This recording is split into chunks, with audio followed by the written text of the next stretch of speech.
ఇప్పుడే జీ5 app download చేయండి. చూడండి మీ ఫేవరెట్ టీవీ షోస్ ఎప్పుడైనా ఎక్కడైనా. ఈ రామ్ బ్రహ్మంగాడు ఇప్పుడొచ్చాడేటి? బహుశా నాకు తులసికి పెళ్లి జరిగినట్టుగా ఏదైనా సాక్ష్యం తీసుకొచ్చాడా?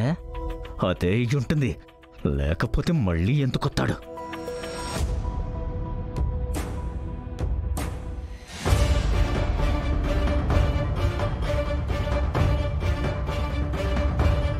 ఇప్పుడు లోపలికెళ్తున్నాడిని చూసారా? చూసావన్నా. ఆడు మన శత్రువు.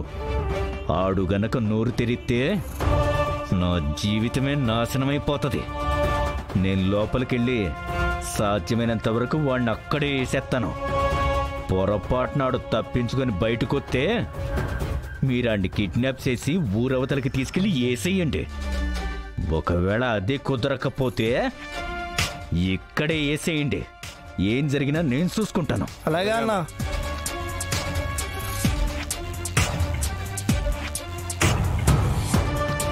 జానకమ్మ గారు, జానకమ్మ గారు, జానకమ్మ గారు, జానకమ్మ గారు.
ఈయన ప్రాణాలు తీసేదాకా వెళ్ళారంటే మొన్న ఈయన చెప్పింది అక్షరాల నిజం అన్నమాట. వీళ్ళ మేనకోడలికి ద్రోహం చేసింది మీరేనన్నమాట. ఇది నీకు సంబంధం లేని విషయం. వదిలో. ఒరే దుర్మార్గుడా, నువ్వు చేసిన పాపాలకి సాక్ష్యాలు తీసుకొస్తే ఆ సాక్ష్యాలు ఎక్కడ చూపిస్తానోనని నన్నే చంపాలని చూస్తావా? సంపాలని చూడటం కాదురా, నిన్ను సంపేస్తాను.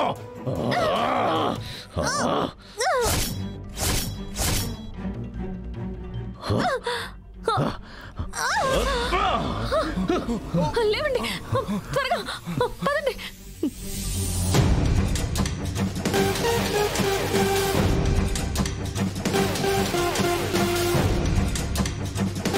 రే, వాడు బయటకు వస్తున్నాడు రా. కొంప తీసి అన్న చేతిలో తప్పించుకున్నాడేమో. అవునరా, వాడు పొరపాటున ఇంటి నుంచి బయటకు వస్తే మళ్ళీ వేసామని చెప్పాడు కదా. వేద్దాం పదరా.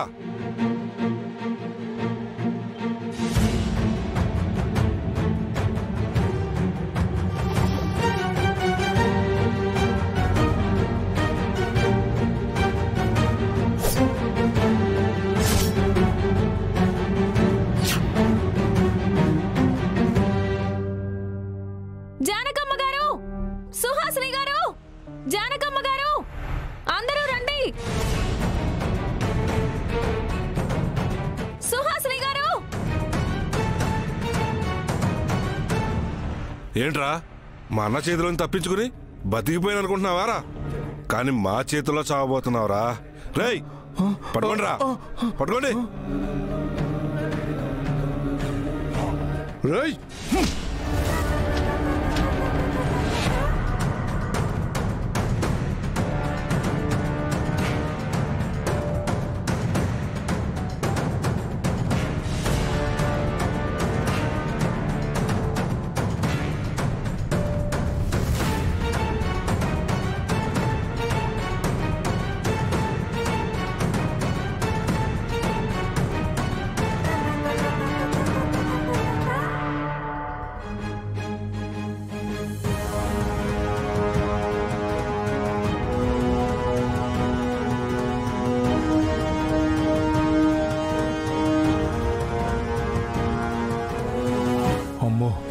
ఆ లీలాకృష్ణగాడు ఇంతకు తెగిస్తాడు అనుకోలేదు.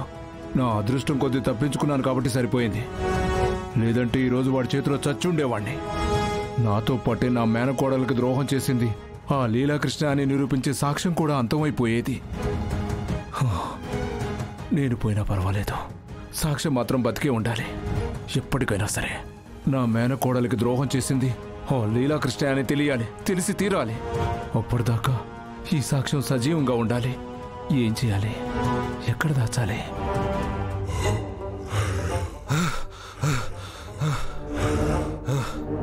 ముసలాడు గట్టిగా తిన్నాడురా. ఏడ్రా, ఎడిపోయాడ్రా? అందరూ రండి, ఇక్కడ లీలాకృష్ణ గారు రామబ్రహ్మం గారిని చంపాలని చూస్తున్నారు. త్వరగా రండి, త్వరగా రండి. ఏయ్, ఏమైంది? ఎందుకలా అరుస్తున్నావు? ఏమండి, ఇప్పుడే రామబ్రహ్మం గారు ఇంట్లోకి వచ్చారు. ఈ లీలాకృష్ణ గారు ఆయన్ని కత్తితో పొడిచి చంపాలని చూశారు.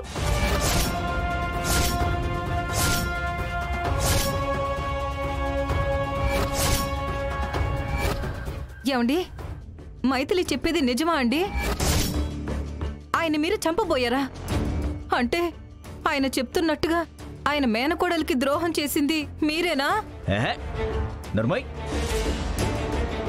ఈ పిల్ల చెప్పటం, దీన్ని నువ్వు నన్ను అనుమానించడం, దీనికి పిచ్చి పట్టిందే. అందుకే లేనిది ఉన్నట్టుగా, ఉన్నది లేనట్టుగా కనపడుతోంది. తెలివిగా మాట్లాడకండి లీలాకృష్ణ గారు. మీరు రామబ్రహ్మం గారి నోరు మూసి పక్కకి ఈడ్చుకెళ్లడం, అక్కడ ఒక కత్తి తీసుకుని పొడవడం నా కళ్ళారా చూశాను. నేనే గనక వచ్చి ఆపకపోతే ఈ పాటికి ఆయన మీ చేతుల్లో చనిపోయి ఉండేవారు. ఏయ్, నోటికొచ్చినట్టు వాగడం కాదు. మా అల్లుడు గారు కత్తితో పొడవబోయారు అన్నావు కదా, ఏది కత్తెక్కడో చూపించు. ఆయన చేతులను ఎక్కడుందో చూపించు. ఇంతకు ముందే. నోర్మోయ్, నీ మాయ మాటలు నమ్మడానికి ఇక్కడ ఎవరూ సిద్ధంగా లేరు. నువ్వు చెప్పింది నిజమైతే ఇక్కడ రామబ్రహ్మ ఏడి? నువ్వు చెప్పినట్టుగా కత్తేది. అమ్మా, తన ప్రతి మాటని అనుమానించడం కన్నా అందులో ఎంతవరకు నిజం ఉందో ఒకసారి ఆలోచించవచ్చు కదా.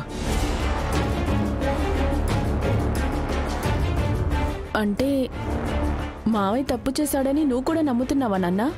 తప్పు చేశాడనట్లేదమ్మా, కానీ మైథిలి చెప్పేది అబద్ధమనైనా నిరూపించాలిగా. అయితే ఏం చేద్దామంటావు? రామబ్రహ్మ వచ్చిన మాట నిజమైతే ఆయన ఇంట్లో లేకపోవచ్చు, కనీసం బయటైనా ఉంటాడుగా. వెళ్ళి చూద్దాం పదండి. చూడండి, అక్కడ గనక రామబ్రహ్మం ఉంటే మైథిలి చెప్పింది నిజం, ఆడ రామబ్రహ్మం లేకపోతే ఈ పిల్ల చెప్పింది పచ్చి అబద్ధం. అలాగే వెళ్దాం పదండి. పదండి, రండి. జీ5 యాప్ డౌన్లోడ్ చేసి అన్ని ఎపిసోడ్స్ పూర్తి ఉచితంగా చూడండి.